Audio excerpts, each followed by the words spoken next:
अस्सलामुअलैकुम। तो स्टूडेंट्स, जैसे कि मैंने आपको कहा था कि हमारा मैनेजमेंट का चैप्टर ख़त्म हो चुका है, बट कुछ चीज़ें मैंने पास्ट पेपर्स के अंदर नोटिस करी थी कि कुछ थ्योरिस्ट हमारे पास आए हुए थे मैनेजमेंट के। तो इसके लिए मैंने सोचा कि हमारे पास एक लास्ट टॉपिक रहता है मैनेजमेंट का, मेजर अप्रोचेस, तो हम वो भी अगर पूरी तरीके से कवर कर लें तो हमारी पूरा मैनेजमेंट कवर हो जाएगा, यानी कुछ भी टॉपिक हमारा ऐसा नहीं होगा कि वो रह जाए। तो हम स्टार्ट करेंगे। इस पूरे चार्ट के अंदर हमारे पास डिफरेंट अप्रोचेस हैं मैनेजमेंट की, तो वन बाय वन देखेंगे। सबसे पहले हम हिस्टोरिकल बैकग्राउंड को देखेंगे कि मैनेजमेंट की हिस्ट्री क्या थी। इसके अंदर सबसे पहले हम एंशियंट मैनेजमेंट को पढ़ेंगे कि पुराने ज़माने में मैनेजमेंट किस तरह से मैनेजमेंट की जाती थी और किस तरह की एग्जांपल्स हैं हमारे पास।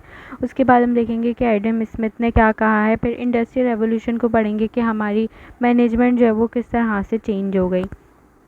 एंशियंट टाइम पे हमारे पास दो बहुत बड़ी एग्जांपल है। एक तो इजिप्ट में जो पिरामिड्स हैं उनकी एग्जांपल कि उनको किस तरह से मैनेज किया गया। दूसरा चाइना में ग्रेट वॉल को किस तरह बनाया गया और किस तरह से मैनेज किया गया। ऑब्वियसली उन्होंने मैनेजमेंट करी थी, उनकी मैनेजमेंट अच्छी थी, तभी वो इस चीज़ को बना सकें या वो ये चीज़ अचीव कर सकें। ठीक है, एडम स्मिथ ने एक बुक पब्लिश करी थी, द वेल्थ ऑफ नेशंस इन 1776 में। इन्होंने इसमें डिवीज़न ऑफ लेबर की बात करी थी कि अगर हम प्रोडक्टिविटी बढ़ाना चाहते हैं, अगर हम वर्कर्स की प्रोडक्टिविटी बनाना चाहते हैं तो हमें डिवीज़न ऑफ लेबर की हेल्प लेनी पड़ेगी, यानी जॉब को स्पेसिफाई करना पड़ेगा, यानी कि हर लेबर को उसके अकॉर्डिंगली जॉब देनी पड़ेगी और इसी तरह से हमारे वर्कर्स की जो प्रोडक्टिविटी है वो इंक्रीज़ हो सकेगी। फिर हम इंडस्ट्रियल रेवोल्यूशन पे आते हैं कि जैसे जैसे मशीन पावर आने लगी या फिर मशीनरीज आने लगी तो ह्यूमन लेबर ने जो है वो मशीन को सब्सटीट्यूट कर लिया, यानी अब हमारे पास देखा जाए तो एम्प्लॉयमेंट नहीं है। तो इसकी वजह यह है कि मशीनरी आ गई है और ह्यूमन लेबर ने जो है वो मशीनरी के थ्रू सब्सटीट्यूट हो गया, यानी रिप्लेस कर लिया मशीन ने लेबर को। ठीक है, created large organisation in need of management.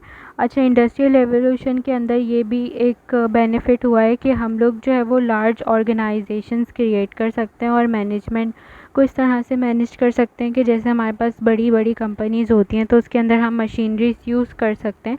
अगर ह्यूमन लेबर बहुत ज़्यादा काम नहीं कर सकते, फुल टाइम 2400 घंटे काम नहीं कर सकते, लेकिन मशीन्स कर सकती हैं, तो ये हमारे पास एक बेनिफिट है इंडस्ट्रियल रेवोल्यूशन के आने के बाद। उसके बाद हमारे पास आता है क्लासिकल अप्रोच। ठीक है, क्लासिकल अप्रोच में हम साइंटिफिक मैनेजमेंट को देखेंगे और जनरल एडमिनिस्ट्रेटिव थ्योरी को। ठीक है, इसके अंदर जैसे लिखा हुआ है कि this first study of management with emphasise rationally and making organisation working as efficient as possible.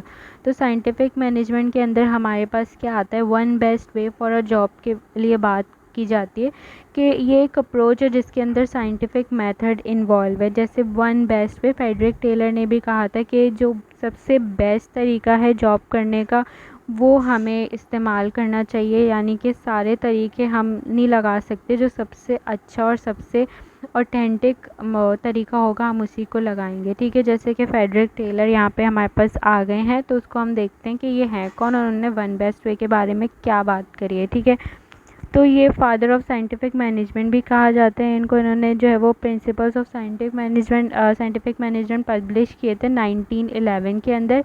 इनकी थ्योरी ऑफ साइंटिफिक मैनेजमेंट के अंदर वन बेस्ट वे का जिक्र हुआ था। इन्होंने इसको क्यों यूज़ किया था, इन्होंने कहा था कि हम साइंटिफिक मेथड्स को यूज़ कर सकते हैं वन बेस्ट वे डिफ़ाइन करने के लिए जॉब के।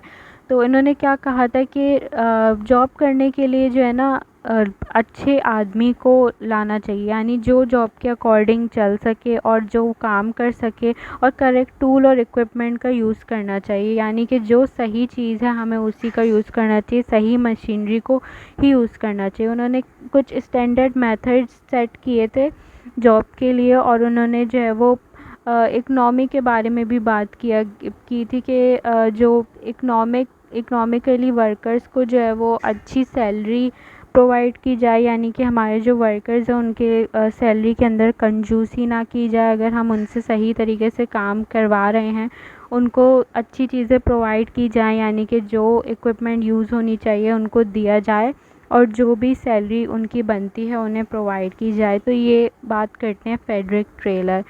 ठीक है, उसके बाद हमारे पास सेकंड है फ्रैंक एंड लेलिन गिलबर्ट। इनके ये क्या कहते हैं कि हम focused on increasing worker productivity through the reduction of waste motion. हमारे पास ये कहते हैं कि हमें जो है ना, ये नहीं कि एम्प्लॉयज़ को पूरा पूरा दिन जो है वो लगा दिया जाए, हमें उनकी प्रोडक्टिविटी पर काम करना चाहिए, यानी कि वो प्रोडक्टिव कितने हैं, यानी कम टाइम में हमें कितना अर्न करके दे रहे हैं। इन्होंने एक माइक्रो कैरोमीटर बनाया था जिसके अंदर वो वर्कर के मोशन को कैलकुलेट कर लेते थे कि कौन कितने टाइम पे काम कर रहा है और कितना प्रोडक्टिविटी वर्क कर रहा है। How do today's managers use scientific method, कि आजकल के मैनेजर्स जो है वो किस तरह से साइंटिफिक मैनेजमेंट को यूज़ कर सकते हैं। तो हमें टाइम एंड मोशन स्टडी को इंक्रीज़ करना चाहिए प्रोडक्टिविटी के लिए, हमें बेस्ट क्वालिफाइड एम्प्लॉयज़ हायर करना चाहिए और हमें इंसेंटिव सिस्टम डिज़ाइन करना चाहिए कि हमारा आउटपुट आ भी रहा है या नहीं। उसके बाद हमारे पास आ जाती है जनरल एडमिनिस्ट्रेटिव थ्योरी। इसके अंदर जनरल एडमिनिस्ट्रेटिव थ्योरी फोकस करती है describing what managers do and what constitutes good manager practice. Manager क्या करते हैं, उनको क्या करना चाहिए और वो किस तरह से अच्छी प्रैक्टिस कर सकते हैं, अच्छी तरीके से मैनेजमेंट कर सकते हैं। तो इसके बाद हम हेनरी फायर को डिस्कस करेंगे अपने नेक्स्ट लेक्चर में।